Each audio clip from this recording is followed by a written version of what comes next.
Dear friends, இன்றைக்கி செட்டிநாட்டில் அடிக்கடி செய்கிற தேங்காய் பால் காய்கறி புலாவ் அது ரொம்ப ஃபேமஸுங்க அங்கே. அது எப்படி செய்யலான்னு பார்க்கலாங்க. இதுக்கு சைட் டிஷ் யூஸ்வலாக வெங்காய பச்சடி வச்சுக்குவாங்க. வெங்காய பச்சடி வச்சு சாப்பிடலாம். எப்படி செய்யலான்னு பார்க்கலாங்க. இதுங்க நறுக்கி வச்ச வெங்காயம், பெரிய வெங்காயம் 1 cup, beans 1/2 cup, carrot 1/2 cup, capsicum குடமிளகா 1/2 கப்பு கட் பண்ணி வச்சுக்கலாங்க. பச்சை பட்டாணி அது ஒரு 1/2 கப் எடுத்து வச்சுக்கலாங்க. மல்லி, கொத்தமல்லி ஒரு கைப்பிடி அளவுக்குங்க கட் பண்ணி வச்சுக்கலாம். புதினா ஒரு கைப்பிடி அளவுக்கு எடுத்து கட் பண்ணி வச்சுக்கலாம். பட்டை, லவங்கம், ஏலக்காய் கொஞ்சம் எடுத்து வச்சுக்கலாம். 2 பச்சை மிளகா எடுத்து வச்சுக்கலாங்க.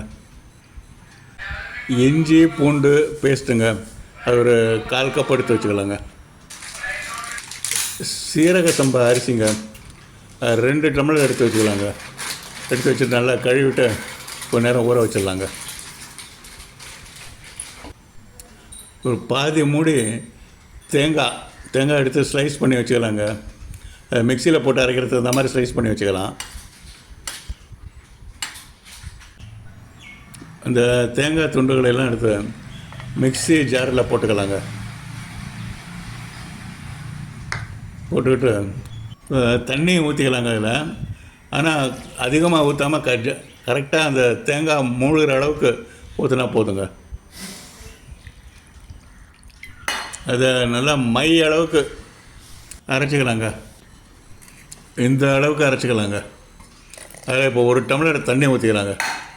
ஊற்றிட்டு நல்லா கலந்து விட்டுக்கலாம். கலந்து விட்டுட்டு அதை வடிகட்டிடலாங்க. அந்த பால் வரைக்கும் தனியாக எடுத்துக்கலாம்.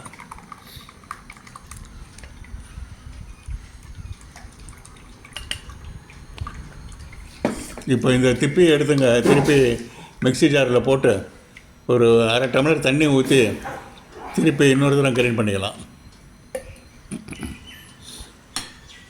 அது திருப்பி இன்னொரு தடவை வடிகட்டிக்கலாங்க.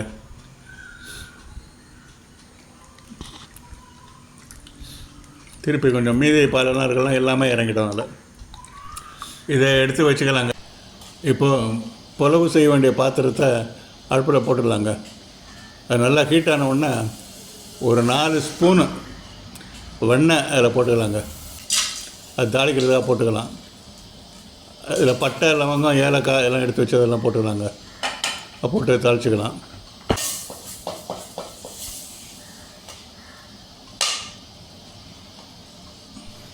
இதில் இந்த நறுக்கி வச்ச வெங்காயத்தை சேர்த்துக்கலாங்க.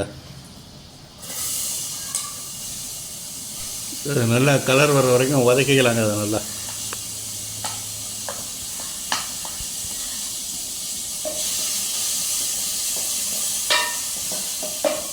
ரெண்டு பச்சை மிளகாய் எடுத்து வச்சுருங்க, குறுக்கால கட் பண்ணி அதையும் சேர்த்துக்கலாம். அதோட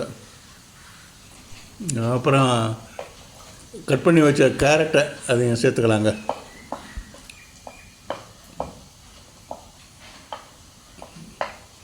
அது எல்லாத்தையும், அப்புறம் பீன்ஸு அதையும் சேர்த்துக்கலாம்.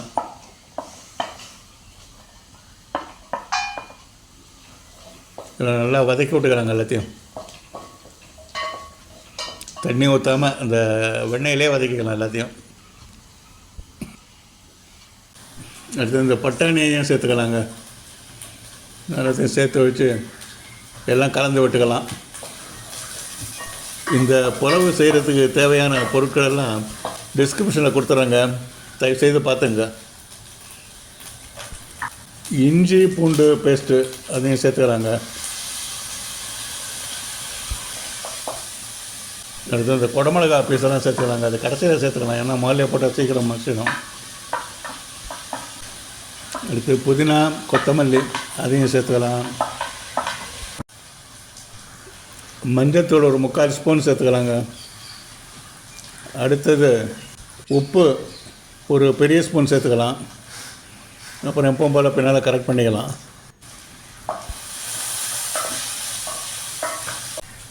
இப்போ இந்த காய்கறிகளெல்லாம் நல்லா வெந்த உடனே தேங்காய் பாலை சேர்த்துக்கலாங்க. ஊற்றிக்கலாம் அப்படியே. ஊற்றி நல்லா கலந்து விட்டுக்கலாம். இது வந்து தேங்காய் உடைச்சப்ப உள்ளே இருந்த தண்ணிங்க, அதையும் இதில் சேர்த்துக்கலாங்க. எல்லாம் கலந்து விட்டுக்கலாம் எல்லாத்தையும். இதை வந்து இப்போ ஒரு மூடி வச்சுட்டு கொஞ்சம் எல்லாமே நல்லா வேகட்டுங்க. கொஞ்சம் நேரம் ஒரு 3-4 நிமிஷம் வேகட்டுங்க நல்லா. அப்பப்போ கொஞ்சம் கலந்து விட்டுக்கலாம்.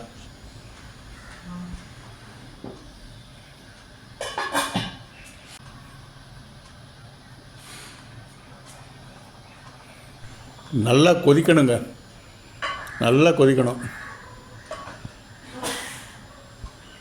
அப்போ தான் எல்லாமே சேர்ந்து ஒரு டேஸ்ட்டை கொடுக்குங்க. இப்போ டேஸ்ட்டு பார்த்துக்கலாங்க. நல்லா கொதி வந்த உடனே அரிசியை போட்டுக்கலாங்க.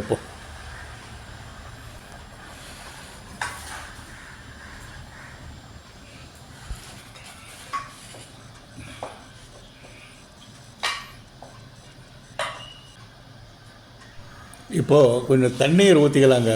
காய்கறிகள், அரிசி எல்லாம் சேர்ந்து ஒரே லெவலில் இருக்கிற மாதிரி தண்ணீர் ஊற்றிக்கலாம். நல்லா கலந்து விட்டுட்டு மூடி வச்சுக்கலாங்க.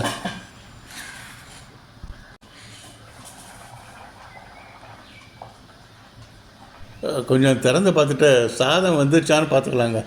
ஏன்னா ஒவ்வொரு அரிசிக்கு தண்ணீர் வேறு மாதிரியே தேவையாக இருக்கும். கொஞ்சம் முன்ன பின்ன இருக்கும். அதுக்கு தகுந்த மாதிரி தண்ணி ஊற்றிக்கலாம்.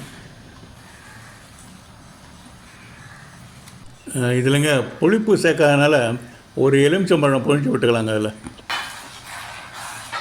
ஹீட்டு கொஞ்சம் சிம்மிலே வச்சுக்கலாங்க. ஏன்னா அரிசி சாதம் வந்துருச்சு, அதனால் சிம்மிலே வச்சுக்கலாம். ஒரு நிமிஷம் மூடி வச்சுட்டு திறந்துடலாங்க. ஓகே, சாதம் வந்துருச்சு. அடுப்பை அணைச்சிக்கலாம். இந்த சாதத்தை கொஞ்சம் ஒரு பவுலில் எடுத்து வச்சுக்கலாங்க. டேஸ்ட் பண்ணி பார்க்கலாங்க. வெங்காய பச்சடி மிக்ஸ் பண்ணி சாப்பிட்லாம்.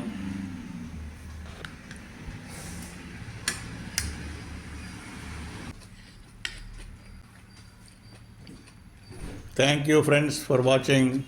Thank you.